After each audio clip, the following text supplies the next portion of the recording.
it is saying to sketch the graph first. So I would do it on the calculator. This one's easy. I mean, you can do this one by just sketching it, right? It's down here at 3, and then up to over 1. Okay, and so then you can say, like, well, look, there's no way that's reflecting over the x-axis. There's no way it's reflecting over the y-axis. I don't know, maybe it's reflected over the origin. So I guess what I'm saying is like, if you're looking at the graph and you for sure know it's not reflected over one of them, then I don't see why you would test, okay? But we're going to test at least the origin. So then that means we're doing negative y equals negative 2x minus 3. And now we're just simplifying. I'm going to do that by dividing by a negative. Would it be negative 2x minus 3 and negative 2x plus 3? Well, so when I change everything to the right side, correct? When you divide, yeah. Oh. Okay, so when you first set it up, you're only. I totally wrote that wrong. Hold on. This part shouldn't look like I did that badly. Hold on. Let me write this in a little better way. No, in big letters. Yeah. Well, I still got the right place. I just skipped way too far. Okay, so hold on, that's not right either. Hold on. All right. So that's what you should do, right? You plug in negative x, and then when you simplify it, it gets down to 2x. Let me get rid of this. Why am I? What? Good thing you're not recording it. I am recording it. Oh, you are. It's a disaster. The students that are watching, so like, Yeah. what is going on? Luckily, nobody watches it, so it's fine. So. I do. Oh, you do? Okay, good. All right. Depends on if I understand it. All right, so let's try this again. So we plug in negative y, because again, we don't know anything about it. Or we don't know for sure that it's not over the origin. It's pretty obvious about the other two. Can I hear your voice in this too? I hope so. I can hear your voice too. Oh, okay. Yeah. Yeah, because sometimes when I watch it, I don't turn it up. Yeah. Does it get Most of the time I just play it and just watch it? listen to music and I'm Yeah. watching it. I don't blame you. I wouldn't listen to me if I didn't have to. All right, so then when I start simplifying this, right, we get to this. And then now when we divide by negative 1, we get back to the same place, but not. All right, so are those the same? No, okay, so then it's not reflected over the origin. Just by the visual part, right, it wasn't reflected over either of the other ones either. Yeah. All right, fair enough, good enough? Not reflected. So no reflection, yeah. All right, so then you guys have a couple sections. It says use the graphing calculator, change the window. Do not gloss over these. These are actually very, very important because we are going to eventually have problems that have like these crazy graphs. And then when you turn on the calculator and look at it, you're not going to see anything. And then if you just hit the zoom out, it's too clunky. Like it'll go way too far in or way too far out and you still won't be able to see anything. So then you got to window it. Okay, so don't just gloss over these. Do what it's saying. Get used to the calculator because you do need to use the calculator. Okay. It's almost more of a practice with the calculator. It's essentially, yeah. And there's going to be questions that I give you on tests that are just like, can you actually manipulate the calculator? Like, it'll be a big word problem, all this stuff going on, and basically it's just asking you, can you go find the right spot on this graph? Do you know how to manipulate your calculator? Okay. 53 to 63, do you want us to write anything down, or can we just say like... Yeah, I mean, if you think because like, I think it's like, which is better? I mean, like, Yeah. you don't have to like get crazy or whatever. Like, this is your homework. That's why I give you like 7. You said all those. Then it's setting it that way out. And this is why I give you guys 70% test grade. Because like if you want to not write all that down and you know what you're doing, then you'll be just fine. Yeah. Okay. All right. So any questions so far? 65 and 67 are kind of the same thing. Don't gloss over them. Try and figure out what they're asking you. Because again, the better you are with that calculator, the easier some of this more complicated stuff gets. So the other is about circles. And I doubt that you guys did circles in geometry. I think we got into it by the end of the year, but just for a little short amount of time. But it probably wasn't on a coordinate plane. It was probably just like area and, We got into Yeah, it was circles just that area. we on that Like- quarantine. but it was like, it wasn't on a coordinate plane though, No, right? it's just on the paper. Like secant, like find the like chord or something like that. Okay. All right. So then here is this is the equation. Well, we're on the next page. This is starting at 69 here. So this is an equation of a circle in standard form. Now,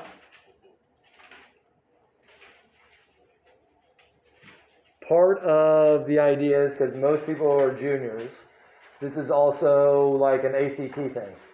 If you are lucky, you will get an ACT question about a circle. Because it will not be very hard, but it's essentially like, have you ever seen this equation before? If the answer is yes, then you get it right. And if it's no, then you're like, I have no idea what I'm looking at. Okay?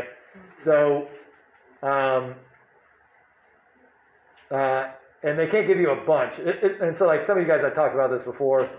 Like they rank it, like it's like the first question is easier than the 60th. It gets harder as it goes. A circle question would be like in the upper 40s or 50s. But it's super easy if you've seen it before. So this is what the generic formula looks like.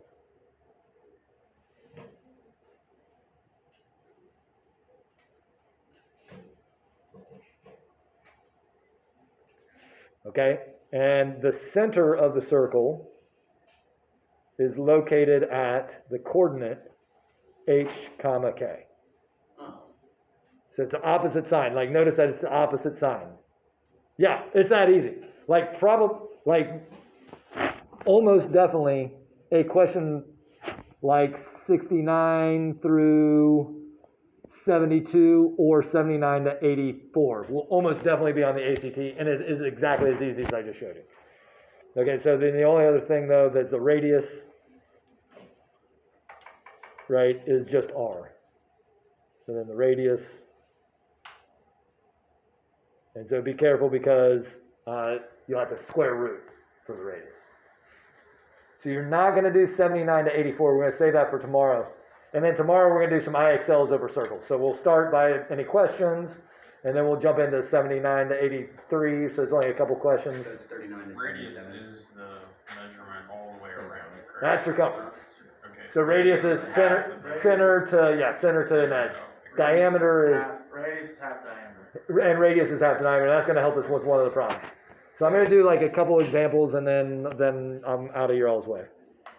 All right, so the first one I'm going to do something very, very simple is, let's just do 72. So then on 72, they say the center is at what, 0, 1/2? 0 1/3. 1/3? And then the radius is, what is it? 1/3. All right, so again, all we're doing is using the x and y values.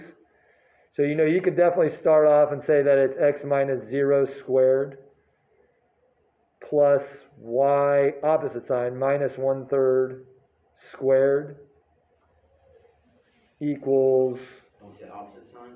yeah, it's always in the opposite, okay.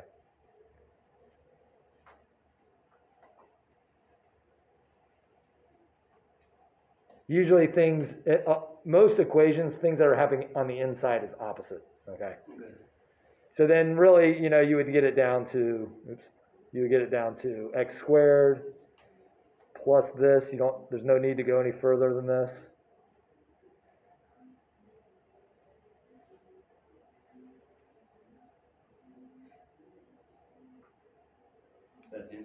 That's the answer? That is the equation of that circle, yes. Okay? So if you were to plug that in, you get a circle. All right, so, You have to move. no, so like because your calculator only can deal with y's. No X. So yeah, so like what you would have to do to get this in your calculator is like you'd have to solve for y. So you'd start off, you'd subtract x squared over, you would take the square root, remembering you get a positive and a negative square root, and then you would add the 1/3. So in your calculator, you'd have to put in two separate things. You'd have to put the 1/3 plus the square root of whatever, Boom. and that would be half of it, and then in the second one, you'd put 1/3 minus the square root of whatever to get the bottom. And since he brought that up, if you look over on back to page 115, when you try to graph 51, it's going to be the same idea. Your calculator doesn't do x's, so you'd have to solve for y. Since you're going to take the square root, you have to put in two different things. Yeah, plus and minus, okay?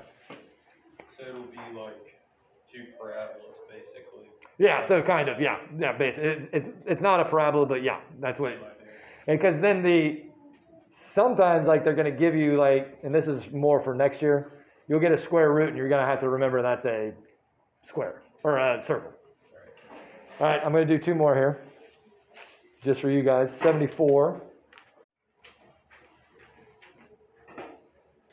And then I will be done. Do 74 and 76. So I'm not going to write it down. So is it okay to say that the center, since it's at 3, -2,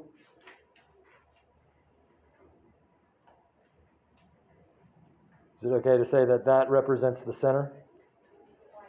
Yeah. And now they don't give us anything about the radius, so then I'm going to leave it as r squared for a second. And so then they're saying that the solution point is at -1, 1. And so what that means is, like, we have this circle, and at 3, -2, so like right here, that's the center. And then we got this circle that goes around it. And then they're saying then at -1, 1, so like right here, that point is on the circle itself. Is that okay? That's what they're saying. So that gives me your radius. Well, so you do have a couple ways to go about this, okay? So I'm going to show you this way, and then when we do the other way, then the next problem I'll do it the other way, and then you can choose, because it doesn't matter to me, you got to get it right. So one of your options is to say, okay, well, -1, 1 is on this, so in order to find my radius, what I can do is say -1 is my x value, plus 1 is my y value. And then you just simplify this away for your radius. So then that's going to be -4 squared plus 3 squared. So then 16 plus 9. So then r squared is 25. Is that okay? And so then So you wouldn't have to simplify that down to get just r. no, because they're asking for the equation. So if you wanted the radius, make sure that you take the square root. But yeah, because then we just have to turn around and square it to write it. Like the final answer would be like this, right? Yeah. I mean, you like, I do want to write it out. So then, well, you need to get it right. So like, if that gets you right, then you're good. But that's the right thing. You could always write it as 5 squared if you want to see the thing. Mind the way. I'm scared. Leah, mind the way. All right, so that's like just plugging it in. We get an x and a y value, plug it in, you can do it that way. We're going to use more geometry on this next one, because then they give us the endpoints, 76. The endpoints of the diameter are at -4, -1, and then 4, 1. So we don't have the center, we don't have the radius, but we do have 2 coordinates on the diameter. And again, diameter is twice radius. All right, so then this is more of a geometry kind of question. How can we find some things? Just graph it out and see where plot the 2 points and see where the center of them is. But we want to be exact. So if we do -4, -1, that'd be a point here. 4, 1, that'd be a point here. So you could eyeball it, but like how can we use some of the geometry formulas to get? Again, it's going to be pi. This one's not, because pi would be area or circumference. So we don't need either of those. Okay, so you could do it that way. And so then, because you would be saying like, oh, if I know this distance, and so then I could plug it in to find that. Okay, there, and that would be fine. We could do that. The last class said they didn't remember that. So then what's another way? Because what are you trying to do to figure that? Like, what are you trying to find? Find the hypotenuse between them. And then what were you going to do with that? Because he's going to find the distance of the hypotenuse, Square root. take the square root, and that gives you what? See. Okay, so that actually gives you the distance of the diameter. And then what would you do from there? Divide by 2 to find the radius. So you could do that, okay? But there is a formula that's basically what you just said. Does anyone remember the distance formula? So ideally you do it like he's talking about. Because I that's, don't remember the distance formula, I just know that it can give you distance between points that are at an angle. yeah, distance between what? So you can either do it like Eli's saying here. So like basically, I think that's the easier way because basically what he's saying is this. Right? Is that? So then you would just say, okay, well then, what is this distance here? 2. Is that okay with everyone? Because it's going from +1 down to -1. Okay, so this is totally the easier way. They didn't like to do this in the other class, but they're not here right now, so I guess it doesn't matter. So that's 2 squared. And then, so then the other part would be like, what's this distance? 8, for the same kind of reason, 4 to -4. So then, so plus 8 squared. Okay, so then C is the same as 4 plus 64, the square root of that. So the square root of 68. Okay, but then I want right, that's still the diameter. So then what is the radius then? Square root of 68 over 2. Is that okay? Square root of 17 is the radius. Say it again. Square root of 17 is split to the radius. Is that gonna give you a point though, or is that just gonna give you a? All that did was give us the r squared, basically, okay? I'm not sure what you're asking me. Like r is equal to square root of 17 because it would simplify down to square root of 68, right? Yeah, you should. What's that simplified to be? You get, it'll be 2 to the square root of 17 and just divide by 2. 2. 2 to the square root. But okay, so it gets down, yeah, okay. Okay, so then, yeah, we can do it that way. So, let me move that up. Yeah, so you should simplify. And so then what he's saying is like, this is, right, we had 2 groups of 2, so 2 square root of 17 over 2 equals the square root of 17. Okay? So we still need the center. So there's another geometry formula that can get you the center of a line segment. And I don't know. it's like a hyphenated first, and then it ends with formula. So the hyphenated, it rhymes with, what does it rhyme with? It rhymes with bid point. Midpoint. Midpoint. Yeah, the midpoint formula, right? Midpoint formula is way easier to remember because it's just the average. So it's x1 plus x2 over 2 and y1 plus y2 over 2. That's the midpoint formula. Yeah, I'm gonna write this down a little bit. Yeah, those are nice to know. I remember doing this. Dude, Yeah, it's been a while. it's been a while. Yeah, So then the x value of our, right, because now we're at the diameter, it's going through the center, that's the definition of a diameter. So we're doing -4 plus 4 over 2, and -1 plus 1 over 2. So then 0, 0 is our center, and so now we can just say that the equation of this circle